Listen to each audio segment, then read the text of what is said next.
इस निकम्मी सरकार से देश को छुटकारा दिलाने के लिए एक छतरी के नीचे आए, अपने आप में एक बहुत बड़ी बात है। और उसके पहले चरण में एक अच्छा नाम, एक ऐसा नाम दिया गया है जिसमें मुझे लगता है पूरा देश समा जाता है। इस देश की 135 करोड़ आबादी उस नाम में समा जाती है और एक संगम इस देश का बनता है और उस नाम को कहते हैं हम इंडिया। और वो 38 दलों के संग सामने आए हैं, किस तरह से उनको टक्कर देंगे? 2-3 चीजें हैं। पहले आंकड़ों की बात कर लेते हैं जी। जब भारतीय जनता पार्टी अपने चरम पे थी, एनडीए भी मजबूत हुआ करता था, विपक्ष बिखरा हुआ था, विपक्ष के पास कोई डायरेक्शन नहीं थी, कोई दिशा नहीं थी, दिशाहीन विपक्ष था और भाजपा बड़ी मजबूत थी। सरकारी तंत्र का भी उन्होंने प्रयोग किया, संसाधनों का भी भंडार उनके पास था। अपने चरम पे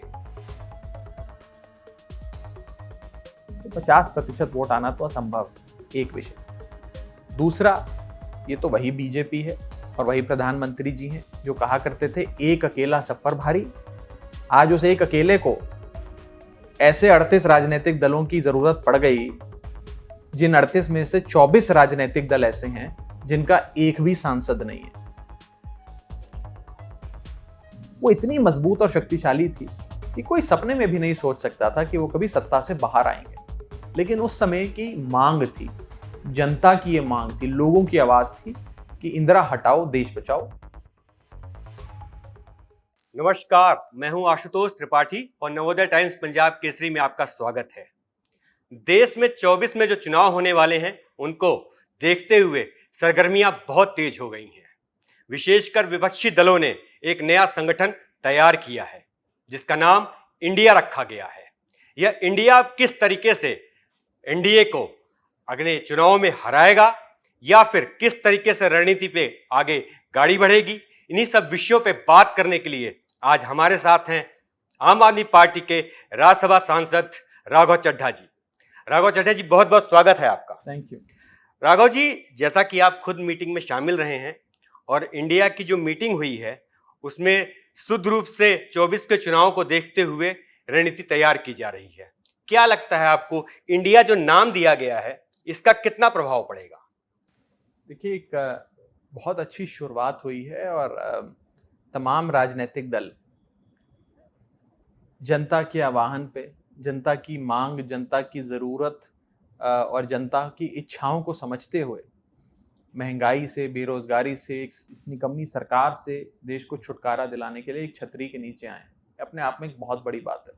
और उसके पहले चरण में एक अच्छा नाम, एक ऐसा नाम दिया गया है जिसमें मुझे लगता है पूरा देश समा जाता है। इस देश की 135 करोड़ आबादी उस नाम में समा जाती है।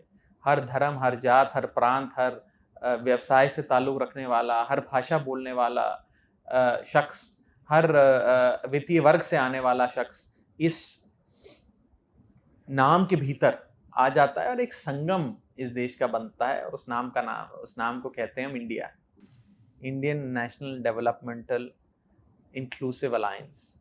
ये एक ऐसा नाम है जिससे मुझे लगता है कि विपक्ष के लोगों की, हमारा जो विपक्ष है, जो केंद्र में बैठी सरकार है, उसकी नींद उड़ गई है। और नींद इसलिए उड़ी हुई है क्योंकि वो भी ये बात जानते हैं कि जब जब इंडिया का मुकाबला किसी भी ताकत से हुआ है तो वो ताकत हारी है और इंडिया जीता है। कहीं इस बार भी ऐसा ना हो जाए, ये डर भाजपा को सता रहा है। राघव जी, जैसा कि आप लोगों की मीटिंग हुई, साथ में एनडीए की भी मीटिंग हुई और सभी जगह कहीं ना कहीं नंबर गेम भी दिखा। 26 दल आपके साथ, 38 दल उनके साथ। अच्छा, मोदी जी ने ये भी कहा कि 50% से ज़्यादा वोट शेयर हमारे पास होंगे और फिर एक बार केंद्र में उनकी एनडीए की सरकार आएगी। तो क्या लगता है आपको कि किस तरीके से इस चैलेंज को, कि जो 50% से ज़्यादा वोट शेयर वो दावा भर रहे हैं और जहां आप 26 दलों के संग सामने आए हैं और वो 38 दलों के संग सामने आए हैं, किस तरह से उनको टक्कर देंगे? 2-3 चीजें हैं। पहले आंकड़ों की बात कर लेते हैं जी। जब भारतीय जनता पार्टी अपने चरम पे थी, एनडीए भी मजबूत हुआ करता था, विपक्ष बिखरा हुआ था, विपक्ष के पास कोई डायरेक्शन नहीं थी, कोई दिशा नहीं थी, दिशाहीन विपक्ष था और भाजपा बड़ी मजबूत थी। सरकारी तंत्र का भी उन्होंने प्रयोग किया, संसाधनों का भी भंडार उनके पास था। अपने चरम पे बीजेपी को 2019 में 40% से भी कम वोट मिला, तो 50% वोट आना तो असंभव है, एक विषय। दूसरा, ये तो वही बीजेपी है और वही प्रधानमंत्री जी हैं जो कहा करते थे एक अकेला सब पर भारी।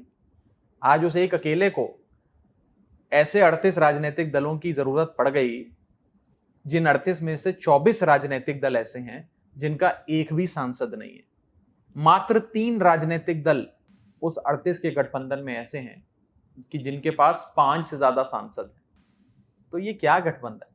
सिर्फ थ्योरेटिकल एक्सरसाइज करी गई है कि हर किसी छोटे राजनीतिक दल को पकड़ो, जो रजिस्टर्ड पॉलिटिकल पार्टी है, जिसकी जेब में 2 वोट भी हैं, उसे साथ ले आओ और अपना कुनबा बढ़ाओ।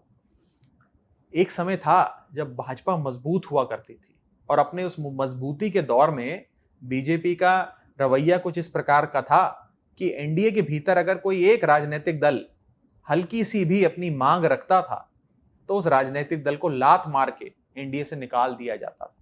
जैसे नीतीश कुमार के जेडीयू को निकाल दिया, जैसे उस समय के प्रकाश सिंह बादल साहब की शिरोमणि अकाली दल को निकाल दिया, चंद्रबाबू नायडू की टीडीपी को निकाल दिया। लेकिन आज 9 बड़े राजनीतिक दल जिनका वर्चस्व था, जिनके पास जन समर्थन प्राप्त था, जिनके पास कई विधायक और सांसद थे, उन राजनीतिक दलों के जाने के बाद एक कमजोर बीजेपी आज इस तलाश में घूम रही है कि कोई 1-2 पार्टी मिल जाए जिसके पास एक आधा सांसद है, उसको भी हम जोड़ लें। और मैं अधिकृत तौर पे कहना चाहता हूं कि ये जो पूरी कवायद है एनडीए की, ये दिखाता है कि बीजेपी कमजोर हो गई है। आज बीजेपी जो कहा करती थी एक अकेला सब पर भारी, आज उसे 38 राजनीतिक दलों की जरूरत पड़ रही है। और अंत में इसी विषय पे बस इतना कह दूं कि ये जो 38 राजनीतिक दलों का एक गठबंधन बना है, एनडीए बना है, ये मजबूरी का, डर का, खौफ से बुना गया कुनबा है।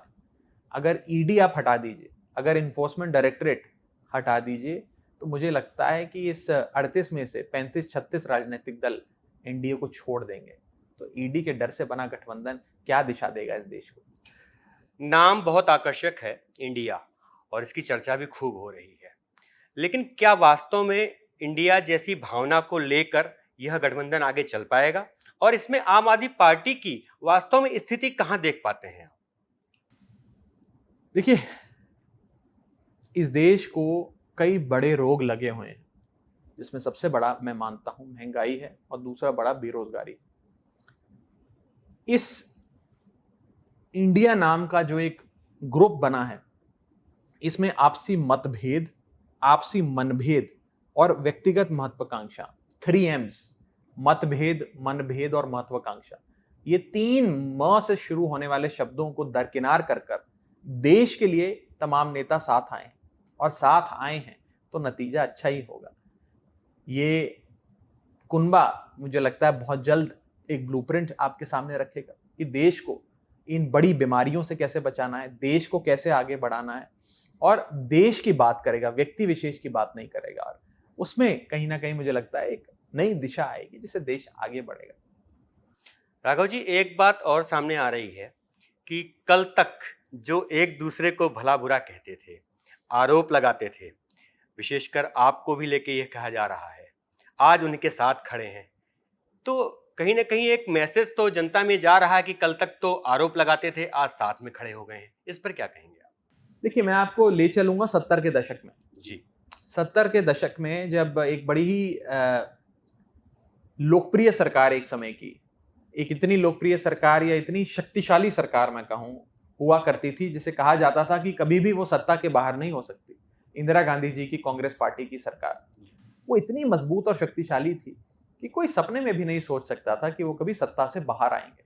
लेकिन उस समय की मांग थी, जनता की ये मांग थी, लोगों की आवाज थी कि इंदिरा हटाओ, देश बचाओ, कांग्रेस पार्टी की सरकार को हटाओ, एक गैर कांग्रेस सरकार बनाओ जो इस देश को आगे की दिशा दे। उस समय जनता की मांग को समझते हुए तमाम राजनीतिक दल साथ आए, जनसंघ के लोग साथ आए, वामपंथियों के वामपंथी साथ आए, सोशलिस्ट के, और एक बहुत बड़ा कुनबा बना। और उस छतरी के नीचे सब पार्टियों ने आकर एक चुनाव चिन्ह पे चुनाव लड़ा, कांग्रेस पार्टी को हराया, और एक गैर कांग्रेस सरकार उस समय सरकार में आई। लोगों की मांग थी। आज उसी प्रकार से लोगों की मांग समझते हुए लोगों ने आपसी मनभेद, मतभेद और महत्वाकांक्षा, इन 3 चीजों को त्याग करते हुए साथ आने का फैसला लिया है। और जहां तक अनबन की बात है, एक परिवार में भी 2 लोगों के बीच मतभेद मनभेद हो जाते हैं। 2 भाइयों की कभी कभार आपस में नहीं बनती, 2 बहनों या भाई बहन के बीच में लकीरें खींच जाती हैं, पति पत्नी की खटपट लगी रहती है। जहां 2 बर्तन होते हैं वहां आवाज तो होती है, लेकिन अंत में सब परिवार का हिस्सा है। भाई भी, बहन भी, माँ भी, पिता भी, सब एक परिवार का हिस्सा है। और परिवार का हिस्सा होते हुए वो अपनी पारिवारिक जिम्मेदारियां समझते हैं। जब भी कभी परिवार पे हमला होता है तो सब साथ आ जाते हैं परिवार को बचाने के लिए। इस परिवार का नाम है इंडिया। अगर इंडिया पे हमला होगा तो सब साथ आएंगे, इंडिया को बचाएंगे। इंडिया बचेगा तभी तो आगे चलेगा। अच्छा राघव जी, चूंकि यह बात और सवाल बहुत ज़रूरी है कि सभी लोग इस बात को कह रहे हैं कि इंडिया, जो नया गठबंधन है वो इंडिया, तो क्या आप ये मानते हैं कि एक गठबंधन जो विपक्षी पार्टियों ने मिलकर बनाया है, देश की जनता पर किस तरह से प्रभाव पड़ेगा? क्योंकि विपक्षी पार्टियों का गठबंधन, उसका नाम इंडिया और देश का नाम इंडिया, भाव कैसे मिला पाएंगे? ये तो विश्लेषण का एक विषय है। आप जैसे कई बड़े पत्रकार और राजनीतिक कमेंटेटर्स इसका अपना विश्लेषण बनाएंगे। मुझे तो लगता है कि इससे बेहतर नाम हो नहीं सकता। अगर कोई एक नाम मैं आपसे पूछूं, मुझे बताएं, जिसमें इस देश का संगम नजर आए, इस देश की तमाम भाषाओं का, संस्कृतियों का मेल नजर आए, हर प्रांत से आने वाले लोगों की एकजुटता नजर आए, वो नाम क्या होगा? वो नाम इंडिया होगा। इंडिया से बेहतर कोई नाम हो ही नहीं सकता। और मुझे लगता है कि इस इंडिया को हराना मुश्किल ही नहीं, नामुमकिन होने जा रहा है। क्या बात है। राघव जी, मुझे ये बताइए कि चूंकि यूसीसी पे आप लोगों ने सैद्धांतिक समर्थन दिया एनडीए की गवर्नमेंट को, तो क्या लगता है आपको कि आगे भी वो चीज कायम रहेगी? देखिए, जैसा कि मैंने कहा, राजनीतिक दलों का साथ आने का मतलब ये नहीं है हर विषय पे, हर चीज पर उसी शब्दों का प्रयोग करते हुए सहमति की बात करी जाए। हम डाइवर्सिटी समझने वाले लोग हैं, यूनिफॉर्मिटी समझने वाले लोग नहीं है। बिल्कुल। तो इसलिए ये नहीं कि हर विषय पर, जिस विषय पे आम आदमी पार्टी की एक राय है वही राय अन्य दलों की भी हो, या अन्य दलों की एक राय है वही राय आम आदमी पार्टी की भी हो। वो उस मामले में तो हर विषय पे सहमति बनना तो जरूरी नहीं है और ना ही वो हो सकता है। लेकिन सबका साथ आना मुख्य मुद्दों पे, चाहे बेरोजगारी हो, महंगाई हो, काला धन वापस लाना हो, रुपए की अंतर्राष्ट्रीय बाजार में साख बचानी हो, ये जो बड़े मुद्दे हैं, उन बड़े मुद्दों पर साथ आना जरूरी है। उस पर सहमति बननी चाहिए और वो अवश्य बनेगी। बात करते हैं दिल्ली की। ऑर्डिनेंस बहुत बड़ा मुद्दा है और कहीं ना कहीं मुझे लगता है विपक्षी पार्टियों का जो गठबंधन बना है और उसको लेकर जो बैठक हुई है, उसके पीछे भी ऑर्डिनेंस एक बड़ा मुद्दा रहा है। जैसा कि अरविंद केजरीवाल जी ने पूरा देश घूम घूम के इस पर समर्थन भी प्राप्त किया। क्या लगता है आपको, इस ऑर्डिनेंस को रोक पाएंगे क्या? देखिए, मैं तो हाथ जोड़ के हर सांसद से, लोकसभा के भी राज्यसभा के भी, यही अपील करूंगा कि साथ आओ और इस काले अध्यादेश को गिराओ। ये काला अध्यादेश संविधान के खिलाफ, लोकतंत्र के खिलाफ और संघीय ढांचे के खिलाफ। और क्योंकि देश की संसद में, जो हमारे देश का लोकतंत्र का सबसे बड़ा मंदिर है, उसमें तमाम प्रांतों से, राज्यों से आने वाले लोग बैठते हैं, मैं उन्हें कहना चाहूंगा कि इस अध्यादेश को दिल्ली के परिप्रेक्ष्य से केवल देखना, केवल दिल्ली का चश्मा पहनकर देखना उचित नहीं होगा। दिल्ली में तो प्रयोग किया जा रहा है। अगर दिल्ली में ये प्रयोग सफल हो गया तो फिर ये देश भर में लागू किया जाएगा। हर गैर भाजपा सरकार का हक छीनने के लिए, उसे नपुंसक बनाने के प्रयास किए जाएंगे। और ये चीजें केंद्र में बैठी सरकार, जो राज्यपाल और उपराज्यपालों के माध्यम से करती आ रही है, वो अब कानून के माध्यम से करेगी, लेजिस्लेशन, ऑर्डिनेंस और बिल ला लाकर। तो अगर लोकतंत्र बचाना है, संविधान बचाना है, सरकारें बचानी है, तो इस अध्यादेश को हराओ, साथ आओ। राघव जी, दिल्ली से हम बात करते हुए बाढ़ पे आते हैं। बहुत बुरी स्थिति पिछले 4, 5, 6, 10 दिनों में दिल्ली ने देखी है। क्या लगता है, चूंकि दिल्ली में भी आम आदमी पार्टी की सरकार है और आप आम आदमी पार्टी के वरिष्ठ नेता हैं, क्या ऐसा किया जाना चाहिए कि भविष्य में इस तरह की चीजों को दिल्ली न झेले? देखिए, ये एक मैन मेड क्राइसिस था और हरियाणा सरकार द्वारा जो इस मैन मेड क्राइसिस की भूमिका थी वो आपके सामने है। ये हरियाणा सरकार मेड क्राइसिस था, हरियाणा की बीजेपी सरकार मेड क्राइसिस था। आप सबने वो दृश्य देखे, किस प्रकार से हथनी कुंड से पानी 3 जगह छोड़ा जाना चाहिए था, एक जगह छोड़ा गया, जानबूझकर दिल्ली में ऐसी स्थिति उत्पन्न करेगी। तो ये बीजेपी को ये साजिशें और ये राजनीति छोड़ देनी चाहिए और ये देश हित में करना चाहिए। अगर दिल्ली में ये स्थिति बीजेपी करेगी तो दिल्ली की और हिंदुस्तान की अंतर्राष्ट्रीय छवि का सोचिए। प्रधानमंत्री जी तमाम बड़े देशों में घूमते हैं, बड़े बड़े वर्ल्ड लीडर से मिलते हैं। हो सकता है कल को कोई वर्ल्ड लीडर उनका हाथ मिलाकर पूछे कि आपकी बीजेपी की सरकार ने देश की राजधानी में ऐसा क्यों किया, क्या जवाब होगा प्रधानमंत्री जी के पास? तो मुझे लगता है कि भारत की साख अंतर्राष्ट्रीय मंच पर भी उसका ख्याल करते हुए बीजेपी को ये साजिशें छोड़ देनी चाहिए। पंजाब की एडवाइजरी पैनल के आप चेयरमैन हैं, क्या पंजाब सरकार को आपने सलाह दी है, वहाँ के मुख्यमंत्री भगवंत मान को क्या सलाह दी है, किस तरह से पंजाब की स्थिति को और अच्छा बनाया जाए? देखिए, मेरे बड़े भाई भगवंत मान साहब की जो सरकार पंजाब में चल रही है, ऐसी सरकार पिछले कई दशकों ने पंजाब में नहीं देखी। और जिस प्रकार से हर फ्रंट पे education, health care, social welfare, flood relief, agriculture, law and order, her subject पर जिस प्रकार से मान सरकार ने काम किया वो कमाल का है। और वो बहुत ही शाबाशी के हकदार हैं पंजाब की जनता द्वारा। और पंजाब की जनता ने अपने मुख्यमंत्री को गले लगाया हुआ है और उसी का नतीजा आप देखिए, जालंधर में अभूतपूर्व समर्थन के साथ आम आदमी पार्टी जीती है। और एक एक कर जो वादा हमने चुनावों में किया था, केजरीवाल गारंटी के माध्यम से एक एक वादा जो पंजाब की जनता को किया था, वो एक एक वादा हमारी सरकार पूरा कर रही है।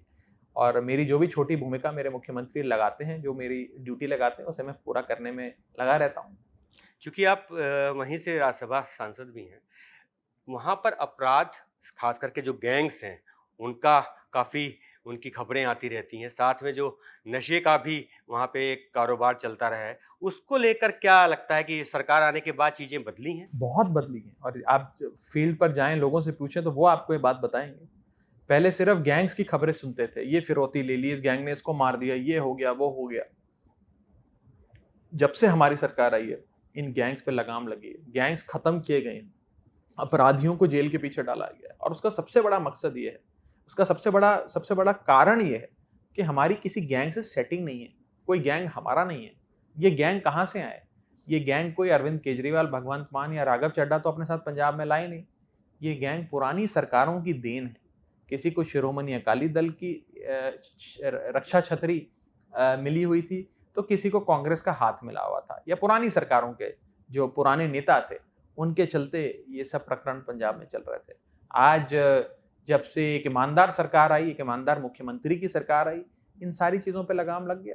तो कहने का मतलब यह है कि अगर इच्छा शक्ति हो तो राजनीति में और सरकारों में कोई भी चीज़ एक प्रकार से असंभव नहीं होती है, और वही हमने करके दिखाया। अंतिम सवाल राघव जी, राजनीति की दुनिया में बहुत ही छोटे समय में आपने बहुत बड़े लक्ष्य को प्राप्त कर लिया है। विधायक बने, फिर राज्यसभा सांसद बन गए, अब तो पूरे पंजाब के लिए आप सलाहकार की भूमिका में हैं। इसी बीच सितारों की दुनिया में भी आप बहुत चमक रहे हैं। सगाई आपकी हो ही गई है, बहुत बहुत बधाई आपको। शादी की क्या तैयारियां हैं? शादी की जो तैयारियां उस पर अलग से विस्तार से चर्चा करेंगे। मैं कोई सितारों की दुनिया में चमकने वाला सितारा नहीं हूँ, और ऐसी चीजें मुझे ना एट्रीब्यूट करें। नहीं, इस सवाल पे आपका शर्माना लाजमी है। नहीं, मैं एक छोटा सा आदमी हूँ, एक साधारण से परिवार से आता हूँ, और लोगों का प्यार, लोगों का आशीर्वाद भगवान का, परमात्मा का आशीर्वाद है। और उसी के चलते जो देश के लिए करने का मौका मेरी पार्टी, मेरे नेता अरविंद केजरीवाल जी मुझे देते हैं, मैं पूरी श्रद्धा से, पूरे समर्पण से वो करता रहता हूँ। मेरा हमेशा ये मानना रहा है कि जो जिम्मेदारी आपको लगाई जाए, चाहे वो छोटे से छोटे काम की हो, चाहे पार्टी कहे कि पोस्टर लगाओ, कल चुनाव प्रचार पे कोई नेता निकलेगा, यहाँ इस सड़क पे पोस्टर लगाओ, तो वो पोस्टर लगाने का काम भी पूरी शिद्दत से करो। कोई बड़ी जिम्मेदारी लगाए तो उस बड़ी जिम्मेदारी को भी पूरी शिद्दत और समर्पण से निभाओ। उस भाव के साथ मैं काम करता आया, और मुझे लगता है कि जब आप सही इच्छा से और देश के हित में काम करते हैं तो पूरे ब्रह्मांड की शक्तियां और जनता का आशीर्वाद आपको प्राप्त होता है। बहुत बहुत धन्यवाद राघव जी, आपने नवोदय टाइम्स पंजाब केसरी से बातचीत की। धन्यवाद। Thank you so much.